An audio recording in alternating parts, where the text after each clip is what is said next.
Hello, this video is going to discuss foreclosure auction bidding and how to get into the process of purchasing a foreclosure property through the auction process. This is Dave at TitleSearch.com and AFX Title.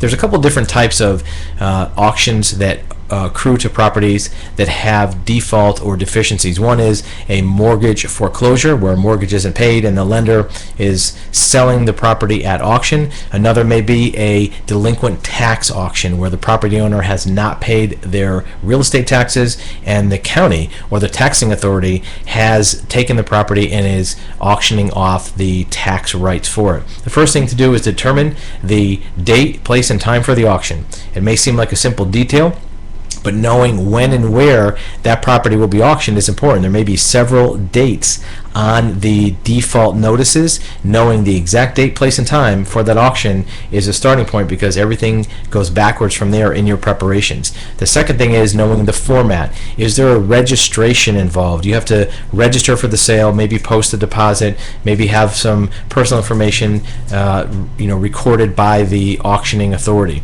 The next thing is determining the value of the property, and we'll get into that a little bit later in the video. You may have an inspection period prior to the auction. Some types of auctions do not allow a property inspection, at least not formally, but even if there's not a formal inspection period, you may have some times where you can access that property or even get permission from the owner to take a look at the property ahead of time. That gives you an advantage over other investors in knowing some of the condition and history of the property. You want to take a look and see if that auction advertisement or that auction sale sheet has any representations of what mortgages and liens are being cleared, what mortgages and liens are being auctioned, and also which may be remaining. You can take that information and compare it to the property title to see what you might be responsible for. The property title will list all of the liens and mortgages. The auction sale sheet might show you which ones are going to be cleared off, and then of course you can look at the ones left over to see which ones might be remaining on the property as an encumbrance for a future owner or investor.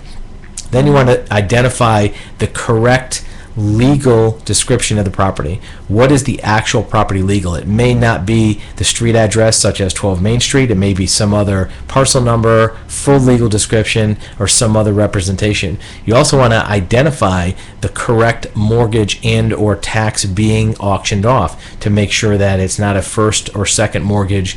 If you're bidding on a second mortgage and there's one in front of it, that might create a liability. That will also show up on your title search. As you're looking to get close to that auction date, if there are deposit requirements either prior to the auction or on the date of the auction, you want to get your funds prepared so that you'll have a certified check for that auction date. And know the payment terms. You may be required to pay within 48 hours. Maybe at the date of the auction you have to have certified funds for the entire auction amount. So you want to make sure you understand the payment terms. So you make a $10,000 deposit, but you can't come up with the balance, you might lose your deposit, and that would not be a good way to get a return on your investment.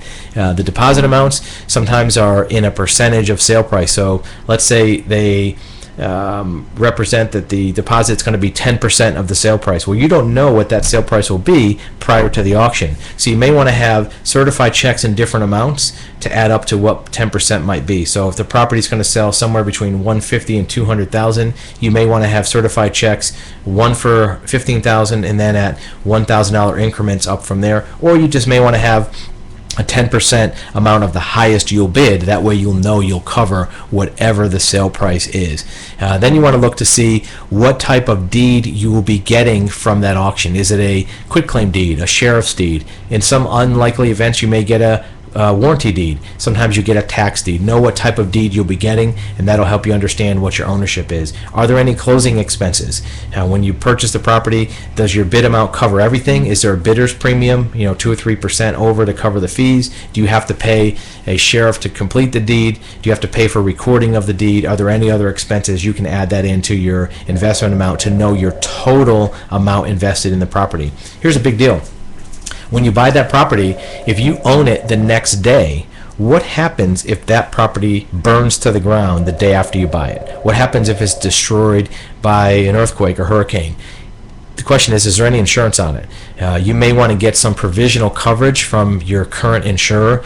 Maybe if you buy the property, it automatically kicks in, but if you don't buy it, there is no coverage, and it may be a short-term policy just to cover your losses in the case of some catastrophic event. I can guarantee you that if you buy a property at a foreclosure auction and the next day it burns down, the county is not going to have any insurance for you. So you want to make sure you have appropriate coverage in place, even for a short period of time. And then remember, after the auction date, some types of foreclosures may have a redemption period by the debtor. The borrower that was late on their mortgage or late on their taxes may be allowed to get caught up and take that property back for a certain period of time. It may be 30 days, maybe 6 months, maybe a year. So be aware that that redemption period is in place if there is one. And then determining value, well, here's the thing.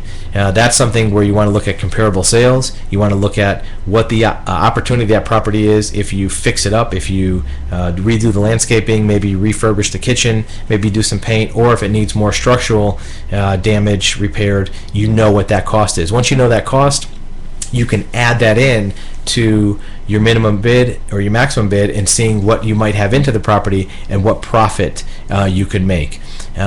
The last thing is your due diligence. That starts with a title search. It may start with some type of inspection. If you can peek over fences, look in windows to see if there are structural issues or missing appliances. You may be able to find some information from Realtor MLS listings in the past to see what the inside looks like. The bottom line is you want to do your good due diligence. It's going to require a few hours per property minimum, plus doing a good title search or having one done by a qualified, certified title examiner. You don't want to miss any liens on a foreclosure.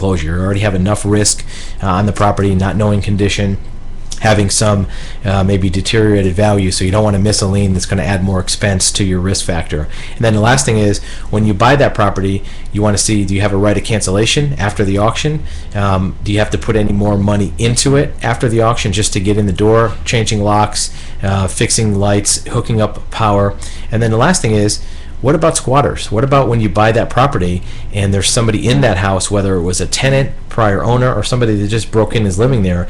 Do you have any responsibility for evicting that person, and is there some length of time that that's going to take an expense? So buying a foreclosure auction property through the bidding process can have huge results in terms of investment potential.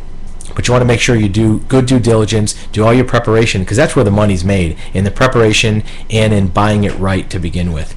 If you need more information, you can click on the website below this video. That's titlesearch.com.